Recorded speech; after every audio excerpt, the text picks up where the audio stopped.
So I've been here for a little over 3 years at this point, and the development department has undergone many facelifts since then.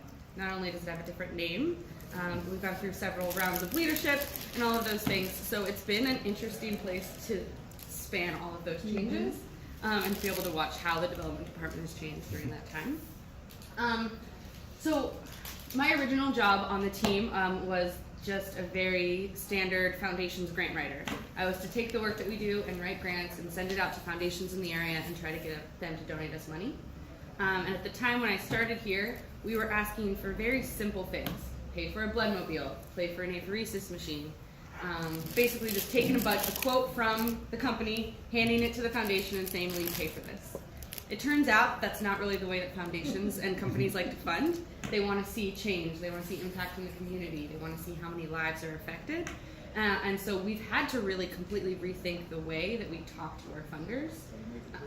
Just because they're not going to give you money unless they think you're really going to change the world, basically. So over the last 18, and please feel free to interject at any time, Jason. Over the last, I'd say 18 months or so, it's been my job to really kind of take inventory of what our organization does. Sorry, can we share the screen to the Zoom? I can do that while you talk if you want. Yeah. Oh, there it is. Okay, well, so I've been taking inventory of what we do as an organization and and putting it in terms, taking the impact that we have on our community and putting it in terms that funders really want to hear. Making it pretty. I call it making it sexy. Whatever you want to call it. We just want people to be really excited about what we work on. Well, and every funder probably wants to hear something different. Exactly. Right? So,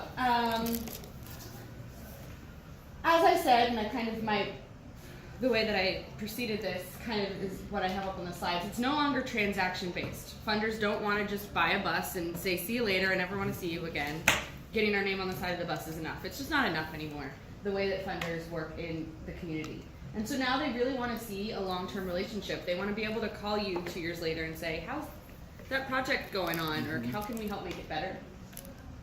And there's a big emphasis on holistic cross-specialty approaches. So when someone wants to improve healthcare in their community, they want to address all the factors that address healthcare. So does the person have a stable home environment? Do they have enough money to pay for meals during the day? All of these different pieces that contribute to somebody's healthy life. We just make up one piece of that now. We are the healthcare, but someone needs a lot more than just a doctor's office to go to if they're going to lead a healthy life. So a lot of funders are asking us to, who are you working with? What other partners in your community are you talking to help improve health in a holistic way? So it's really been interesting to watch the changes. And some of the buzzwords that you may have heard floating around about how the investments and partnerships is looking for people to invest in our organization, not just to give us charitable funds. I'll address that really quickly at the end. But I'm mostly going to talk to you today about what I do, which is trying to encourage people to give us charitably. So they don't expect any money back. They just hand it to us and we get to do what they say. So we have developed for FY19 and actually really leading into FY20 now, 3 charitable giving initiatives. And basically what I did was I looked around and said, okay, what is our organization already doing? Because getting money to pay for programs that we aren't doing isn't very useful. Because then we'd have to add new programs and then we still couldn't pay for the programs we already had, right? But we also wanted to make sure they align with our long-term goals. So what does Bloodworks see itself in 10 years? We want to make sure we're helping them get to that 10-year goal as opposed to pushing them another direction. And then we wanted to make sure, importantly, that we were talking about our work in the way that people want to fund. There are a lot of trends out there in the Seattle philanthropic community. We wanted to make sure that we're using their language. Because if we're trying to explain one thing, but they're really interested in funding, if we're explaining apples and they really want to fund oranges, it doesn't matter how well we explain apples, they're never going to fund them because they aren't oranges. So that's the idea. We have 3 main categories that we're focusing on for fundraising right now. And they are maternal health, diversifying the blood supply, and the future of medicine. So I'm just going to take a few minutes and explain each of the 3, and then you can ask as many questions as you want, how it fits into what we do, because you might not automatically look in this and say that's not totally what we do, but hopefully after I explain it, you'll Wasn't there four? see what it is.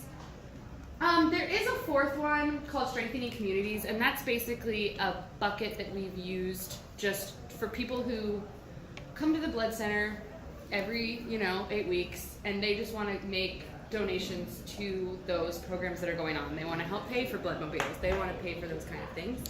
That one's not as revolutionarily different. It's basically, I would be explaining to you what Bloodworks does at that point.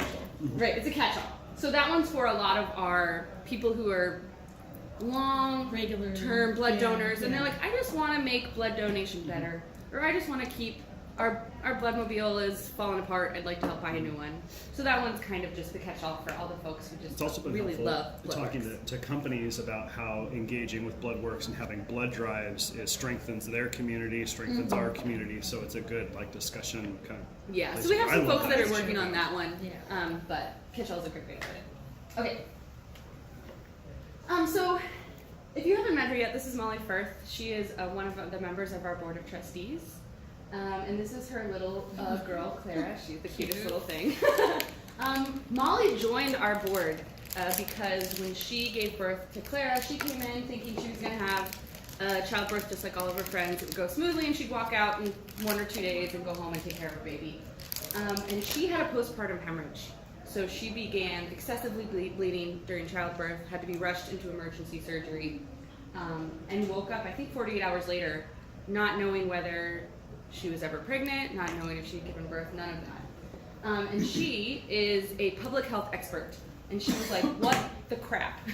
I'm a public health expert, and I never knew that there was a high risk of me having a postpartum hemorrhage, bleeding out during childbirth. And that's how she found out about us, because she received many transfusions of blood during that time and was like, I need to help bring more light to this problem and help fix it. And so she came to Bloodworks, joined the board, and said, what can I do to help? What do you guys do to help with maternal health? And we'd never really thought about it as an organization-wide idea before, but we then started thinking about it harder, and everything we do has to do with maternal health.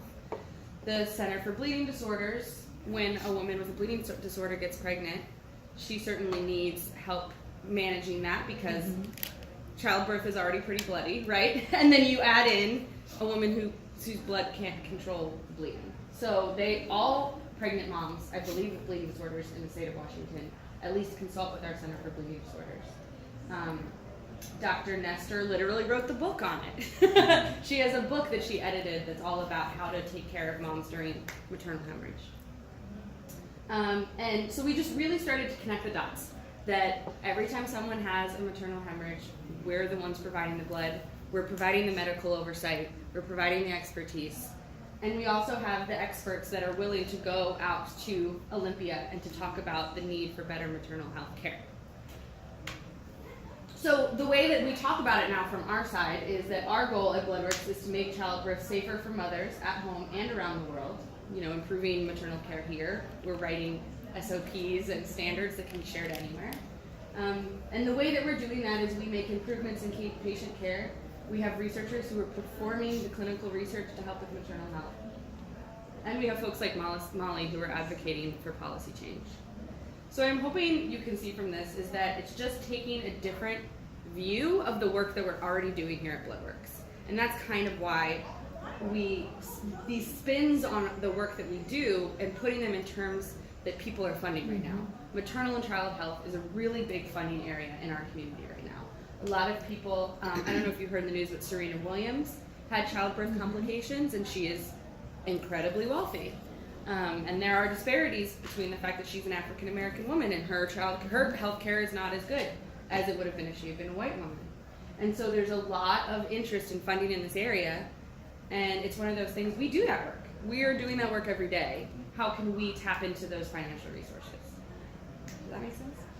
Yeah, it's so great. Absolutely. On the first slide that said Every 10 minutes. It's wild. It's wild how many women. So the United States is like 128th in the world at maternal health. Like 120. There's 127 countries better than we are. I believe it.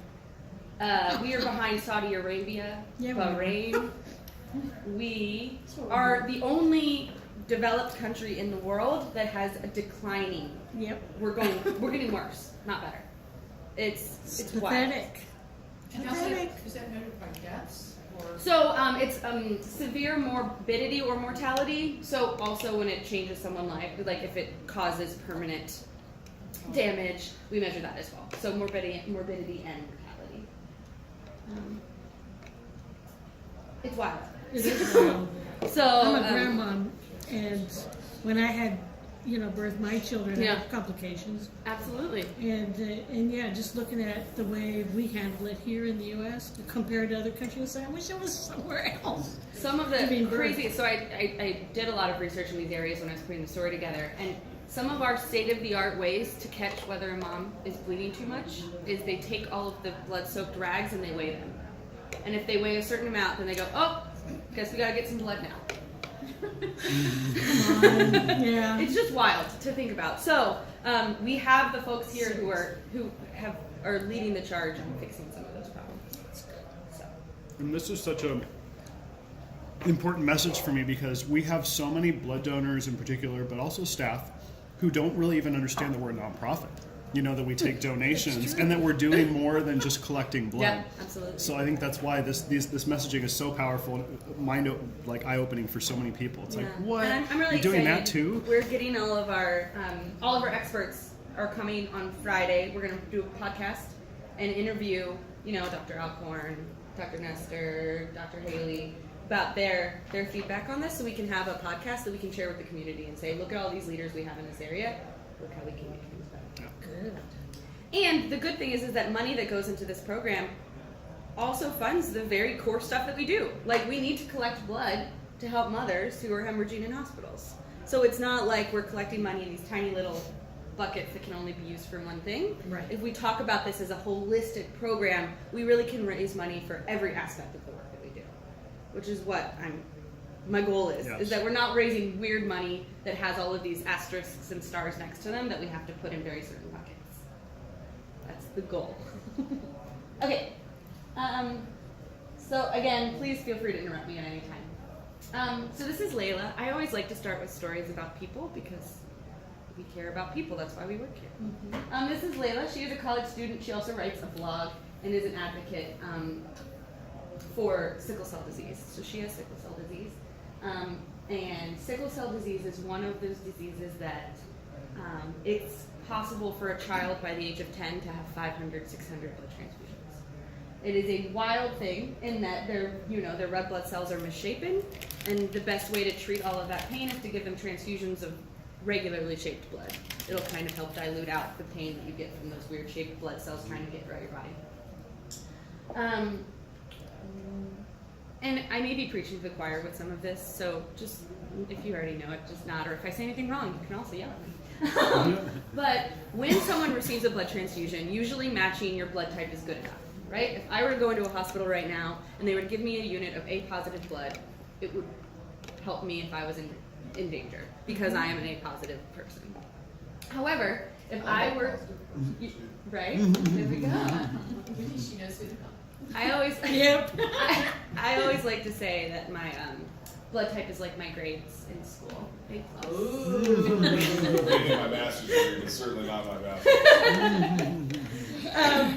But if I were to have sickle cell disease and I were to need hundreds and hundreds of transfusions, your body starts to figure things out. So the first transfusion of A positive, it's like, yeah, it looks close enough.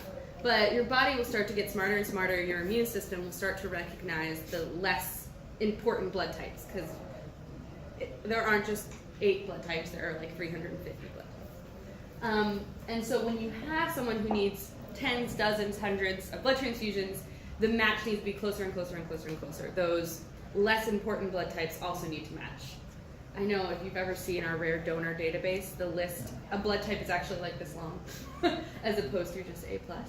And unfortunately, as you get down to those very, very close matches, the ethnic background of the donor becomes very important. I don't know if you heard in the news, there was that little 2-year-old girl in Florida of Pakistani descent, and they had to do a nationwide search because she was diagnosed with neuroblastoma, and they knew she was going to need blood transfusions.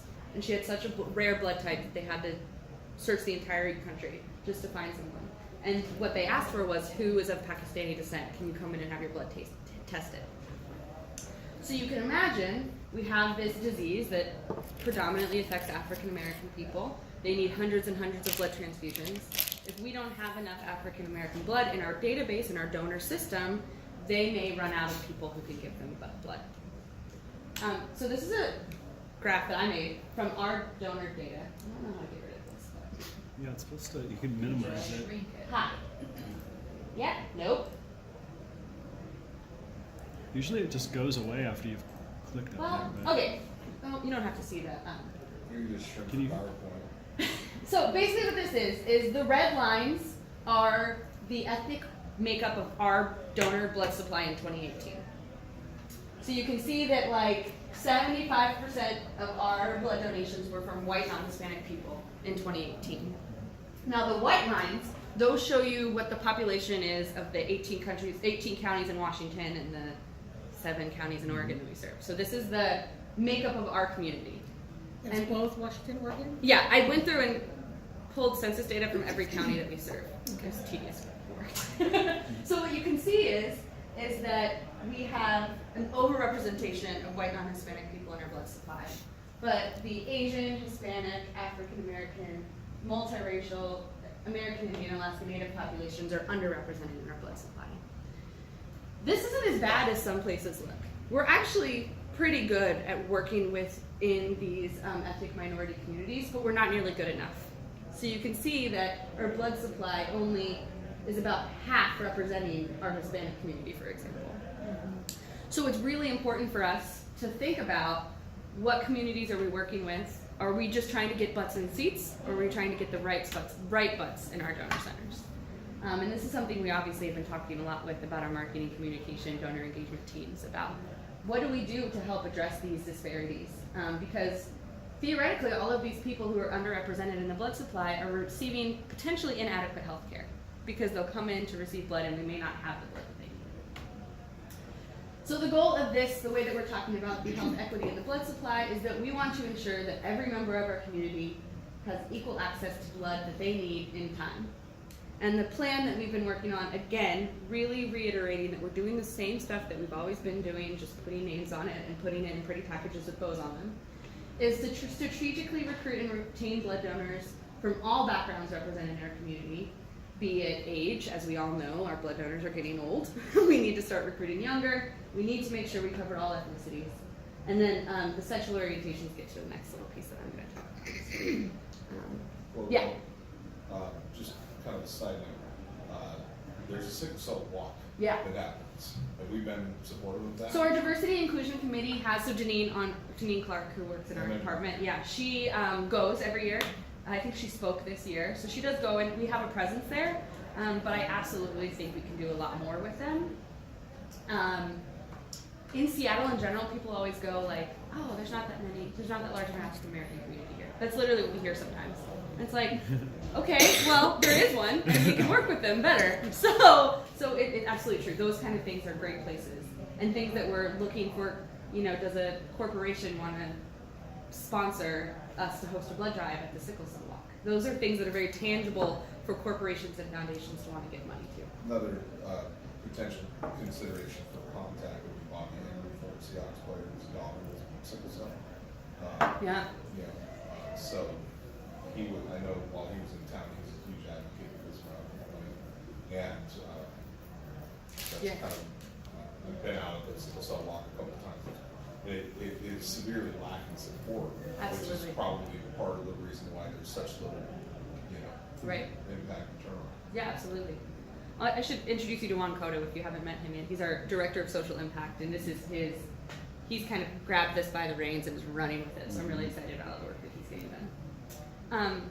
So to address just kind of on the aside of the sexual orientation part, there is a program, I don't know if you've heard about this yet, maybe whispers of it, but Bloodworks is looking into the possibility of being the first blood bank in the country to end or at least lessen the MSM deferral. So the MSM deferral is the 12-month deferral that any man who has sexual contact with a man gets after their last sexual contact. So they have to be completely free from sexual contact for 12 months before they're allowed to give blood. And there is a lot of stigmatization around that, and a relative lack of scientific need. And so It's crazy. Jim Avashan and a committee of our folks have reached out to the FDA and said, we believe that we have a way to collect blood from these individuals that is completely safe, does not add any health risk on anybody in the blood supply, and we'd like to pilot this program for you, demonstrate using research and science that it's safe, and that we would like to ultimately be the leaders in getting rid of this deferral, this stigmatization. So the plan that we have right now involves platelets and pathogen reduction technology, being able to collect platelets from these individuals that would otherwise be deferred, and then they can undergo this pathogen reduction technology that even if for some reason a unit were able to slip by the infectious disease testing that we do, it would be basically irradiated. All of the danger would be gone. We have very exciting response. The commissioner of the FDA is really excited about this idea. He's invited Jim to speak, I think, at a national commission and talk about this, and I'm certainly super excited about the idea of leading this. Removing stigmatization while still keeping safety in place. And we all know that Dr. Avashan is very big on safety, so I would never ever question whether the idea was safe. I mean, we have some really great partners on this. There are many individuals from the Greater Seattle Business Association, the Seattle Foundation, and the FDA. And our intern right now from the Pride Foundation is also super involved in this. I just did a podcast recording with some MSM men in the community that came in and talked about their experiences with blood donation and how it's affected them throughout their lives when they would come in as high school students trying to donate blood and be turned away. I cried like 3 times. But they're really excited and want to make this happen. So that is something that is going on right now. This is the one project that doesn't currently happen that we are looking to fund just because of the amount of impact it can have on the community. So yeah, this one's a little bit of an aside from the 3 main ones that we're funding work that's going on right now, but I'm excited about it. So right now, just studies are being done right now? So right now we have to wait until the FDA says we can do it. They told us they would fast track it. If you know the FDA, that's laughable. Right. But what we're doing right now on our side is finding people who want to help pay for it, and finding LGBT community organizations in the area that would be willing to help us with the messaging. Mm-hmm. Obviously, there's a lot of distrust from the healthcare system in those communities. We're trying to build that trust, and then they would be the ones who would help us recruit people to be in the study, and then it would move forward from there. Okay, good. So it's pretty early on. The FDA's blood safety committee meeting is in a little bit under a month, like 3 weeks, and that's what Jim will present to. And so he's working with the group to gather a lot of data to take, and if they sign off on it, then they will essentially allow us to begin the sort of pilot experimentation. So it's really It's very moving. significant. It's quick, it's soon, and it's really favorable. You know, I mean, everything we've seen is really favorable. So, Yeah. So yeah, there's a lot of it's- excitement behind It's this. a big deal, especially in our community. Mm-hmm. Just one of the reasons we struggle so much to get donors. Yeah. is Right. because Well, when And we yeah, went, it's just not the men themselves. It's allies. It's a bunch of people who are like, that's discriminatory. I don't want to. when we visited the Bellevue Donor Center, and Naomi was talking about the deferrals and how frequently the deferrals happen at the centers, and they have to turn someone away, and how it's often that, and it's upsetting. It's super upsetting. You just never realize that we're like alienating so many people. Not us, we're not doing it on purpose, but yeah. When the green light goes on, it'll be like legalizing weed in Canada. They'll line up at the doors to donate. Yeah, it'll change it in an instant. Yeah. We're not- Yeah, we had the mayor's office canceled a drive or sent out a communication about not supporting a drive a couple of years ago. Oh. I mean, that's how That's sensitive. acrimonious, yeah. Amazon was super hesitant. Yeah.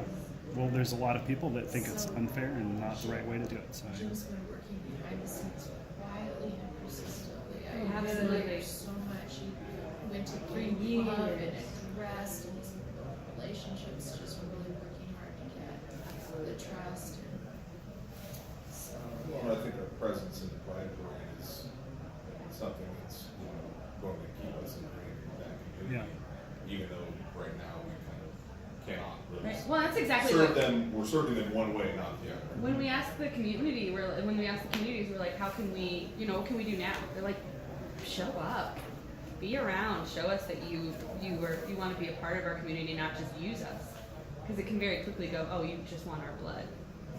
So we need to show that that's not the case. Okay. So the last and final one, I don't want to take up too much of your time, is the future of medicine, and this is kind of another sort of catch-all, talking about all the work that we're doing that is in improving life-saving care throughout the future. So this is Jane. She's 5 years old now, and I made this slide. She was 4. She is the 4 Sweet Jane campaign, if you've heard of that. There's a lot of blood donations around her. She is a kidney cancer now survivor. She is in remission for, I think, almost 2 years now, who received blood transfusions. And her mom, Christine, when she found out her daughter was diagnosed and needed something tangible to do, she really jumped on I need to get people to donate blood. And so she's been an incredible advocate for Bloodworks Northwest over the last couple of years. And so when we think about people like Jane, and someone thinks of Bloodworks, the obvious thing is, oh, well, she'll get blood transfusions to help her get through treatment. But the idea is that the blood that we're actually transfusing her with, and the knowledge that we can gain from a better understanding of what blood is and how blood works, can actually cure the diseases that we're also helping people get through. And so that's kind of where the future of medicine comes through. I'm going to skip over that for a second, I'll come back to it. So as you know, we not only collect blood for transfusion, but also for research. Our biological products and cellular therapies use blood and provide blood for individuals that are creating the next cures, the Fred Hutches, the adaptives, all of those in the area. And by supporting and evolving the work that we do with blood and how we provide blood to the community, we can actually be the beginning of cures for cancer. And we have the Center for Bleeding Disorders. They're doing clinical trials all the time to try to find cures for hemophilia and all of those things. So we like to think big in this particular initiative. It's how can blood change the world? Not just the world of the people who live here, giving them a few more years of life, but also how can it change the drugs that are being made by pharmaceutical companies? How can it change the way that people are treated? Can we change the protocol for maternal hemorrhage patients? All of those things.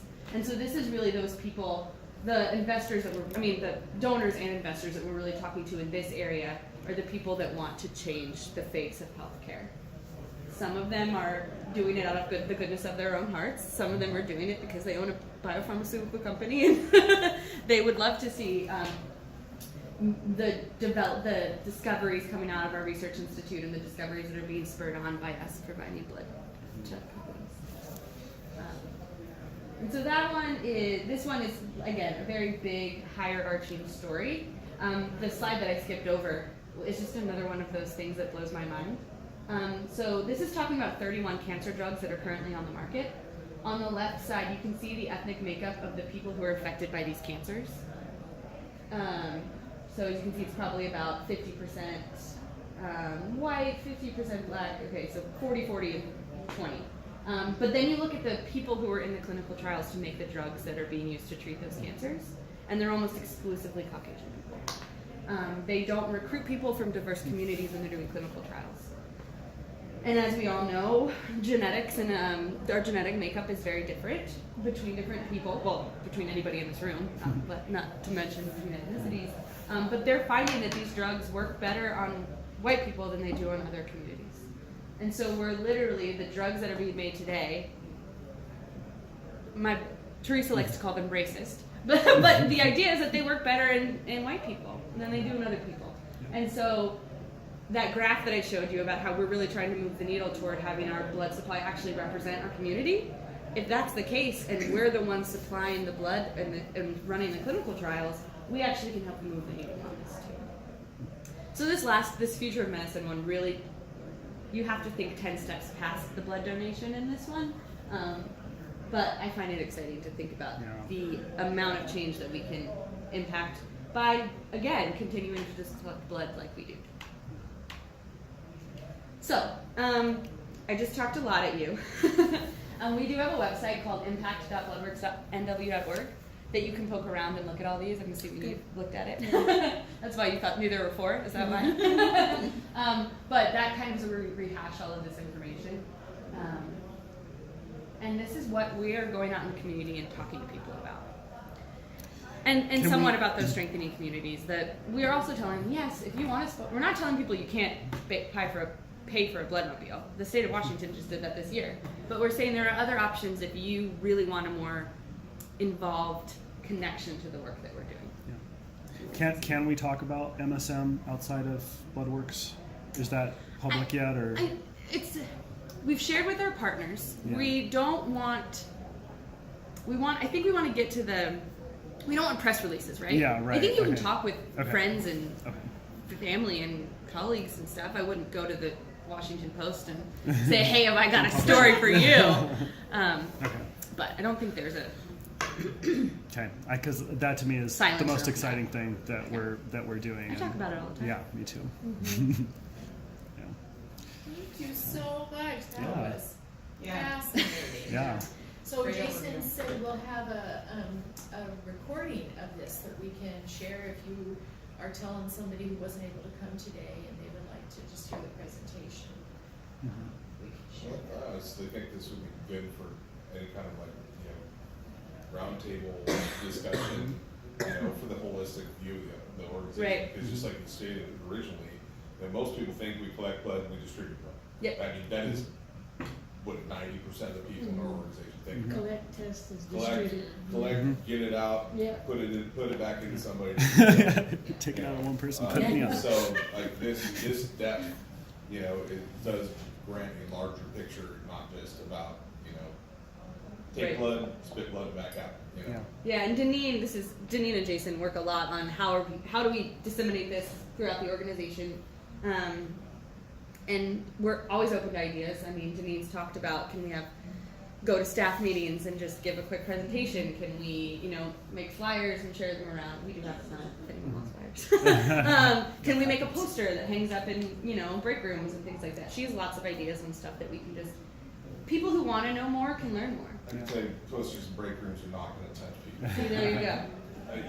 Honestly, I can tell you, other than people walking in to get a cup of coffee in Georgetown, no one looks at anything on the wall. Right. None of the federal wage stuff, nothing from HR, anything, any of that stuff that has to be posted. They walk right past you. Yeah. Give two It seems to me two that bits about it. these are the kinds of things, sometimes we're in book clubs or church groups or